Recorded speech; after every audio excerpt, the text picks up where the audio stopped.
দৃশ্যটা দেখুন, Spain goalkeeper কতটা দূরে দাঁড়িয়ে। মেসি ডান অথবা বাঁ পা বাড়িয়ে দিলেই বল নিয়ন্ত্রণ। কিন্তু কি আশ্চর্য, মেসি বলের নাগাল নিতে পা বাড়িয়েই দিচ্ছেন না, বলের পিছনে শুধু দৌড়িয়ে যাচ্ছেন। একেবারে শেষ মুহূর্তের আগেও পরিস্থিতি একই, অনেক দূরে দাঁড়িয়ে স্প্যানিশ গোলকিপার। মেসি শুধু পাটা বাড়িয়ে দিলেই বল তার নিয়ন্ত্রণে। কিন্তু মেসি সেটা করেননি। যেন স্প্যানিশ গোলকিপার বের হয়ে বলের নিয়ন্ত্রণ যতক্ষণ পর্যন্ত না নেবেন ততক্ষণ পর্যন্ত মেসির কাজ শুধু দৌড়িয়ে যাওয়া। এবং শেষ মুহূর্তে স্প্যানিশ গোলকিপার শুট নিলেন। আশ্চর্য, তখনও মেসি বল নিয়ন্ত্রণ নেবার চেষ্টা করেননি, পাটা বাড়িয়ে দেননি। এমন ঘটনা মেসির ক্যারিয়ারে কি একটাও দেখাতে পারবেন? এরপরেও কি বলবেন না ফাইনালের আগে কিছু একটা ঘটেছিল, মেসিদের ম্যাচটা ছেড়ে দিতে বাধ্য করা হয়েছে?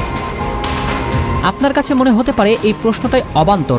তাহলে বলুন তো, ক্রিস্টিয়ান রোমেরোর মতো হারার আগে হার না মানা মানুষ ফাইনালের আগে কেন কেঁদে ফেলবেন?